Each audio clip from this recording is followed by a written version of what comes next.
Bonjour à tous, c'est le docteur Walid Mekedem et aujourd'hui on va parler du diabète et plus précisément des symptômes du diabète. Et oui, qui dit maladie dit en général symptômes qui vont avec, parfois symptômes bruyants, parfois symptômes un petit peu insidieux. Et du coup, dans le cadre du diabète, est-ce qu'il y a des symptômes qui peuvent nous faire penser qu'on est en train de développer la maladie? Alors, il y a deux types de diabète. Enfin, il y en a un peu plus. On va dire les deux grands types de diabète connus, c'est le diabète de type 1 et le diabète de type 2. Alors, on va commencer par le diabète de type 1 qui est vraiment le moins fréquent, d'accord, qui concerne une partie plus infime de la population. Hein. Ça correspond quand même à un certain grand nombre de personnes sur toute la France, mais en comparaison au diabète de type 2, c'est beaucoup moins important. C'est un diabète qui se développe durant la jeunesse et qui est une maladie auto-immune, c'est-à-dire qu'on va avoir des cellules qui vont détruire les cellules du pancréas qui fabriquent l'insuline. Et du coup, la conséquence de tout ça, c'est qu'on va devenir diabétique, on va avoir un taux de sucre très élevé dans le sang du fait qu'on ne peut plus le réguler. Et ça va entraîner toutes les complications qui vont avec. Le diabète de type 2, eh bien, c'est un autre mécanisme. On n'a pas de problème d'immunité. C'est plus un mécanisme d'insulinorésistance, c'est-à-dire que c'est notre mode de vie, notre consommation de sucre, etc., qui fait qu'avec le temps, les mécanismes de réponse à l'ingestion de sucre dysfonctionnent et on n'arrive plus à réguler tout ça. Et on se retrouve finalement avec la même conséquence que pour le diabète de type 1, mais avec un mécanisme différent.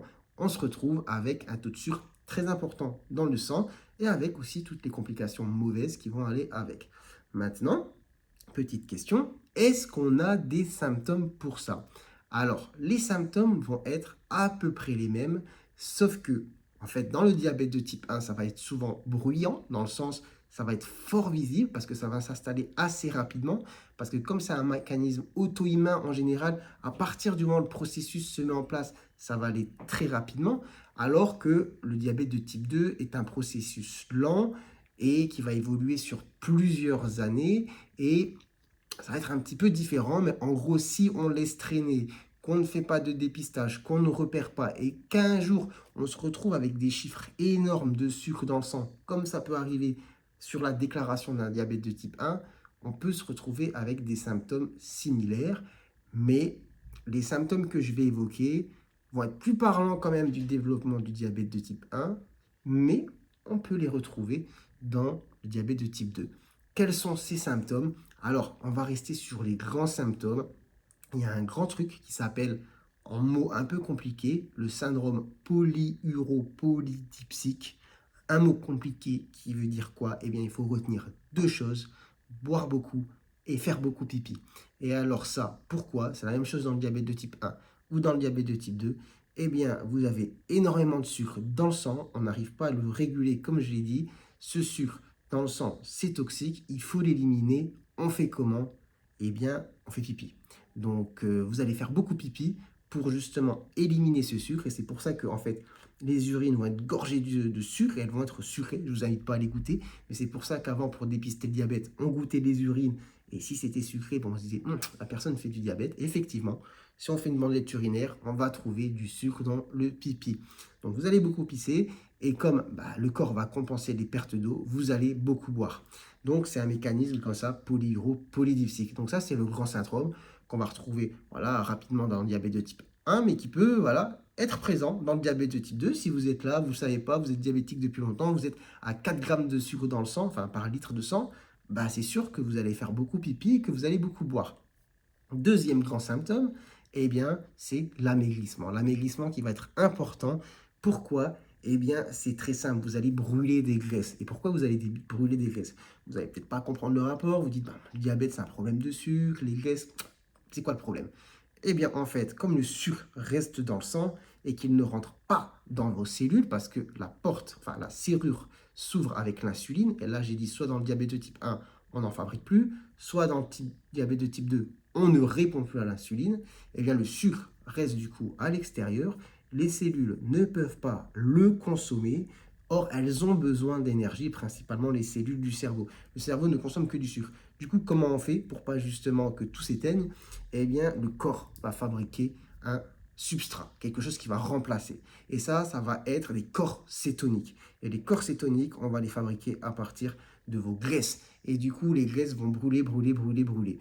Et du coup, on va avoir un amaigrissement comme ça majeur qui va s'installer avec le syndrome polyuropolydipsique. Et à ça va s'associer un autre symptôme qu'on peut justement évoquer, c'est l'haleine. L'haleine cétonique, une haleine, ce serait difficile de la décrire comme ça avec des mots.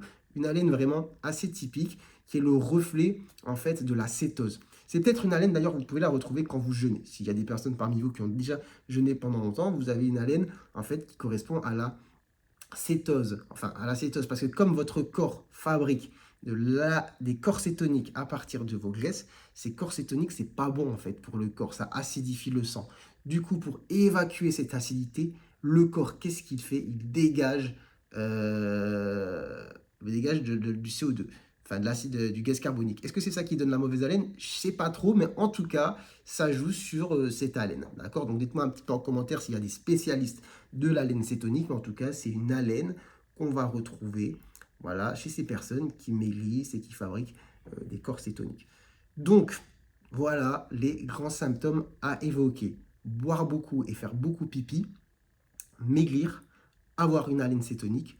Forcément à ça, on peut rajouter une fatigue, peut-être inhabituelle, et c'est déjà pas mal. Mais il faut savoir que le diagnostic, lui, est hyper simple. Il suffit de faire une prise de sang. Alors, soit à jeun, vous êtes au-dessus de 1,26 et là, bon, bah, c'est tout. Il faudra répéter la prise de sang pour être sûr. Et du coup, c'est un des critères de diagnostic. Soit à n'importe quel moment de la journée, vous êtes au-dessus de 2 grammes par litre de sang. Et là, pareil, on peut poser le diagnostic. Enfin bref, la vidéo s'arrête uniquement sur les symptômes. Je voulais vous parler un petit peu de tout ça. Dites-moi en commentaire si vous étiez un petit peu au courant de ces symptômes, si vous avez des questions sur le sujet. Et sur ce, bah, portez-vous bien, prenez soin de votre santé, prenez soin de vous. Et moi, je vous dis à très bientôt, j'espère, pour de nouvelles vidéos. Allez, ciao, ciao.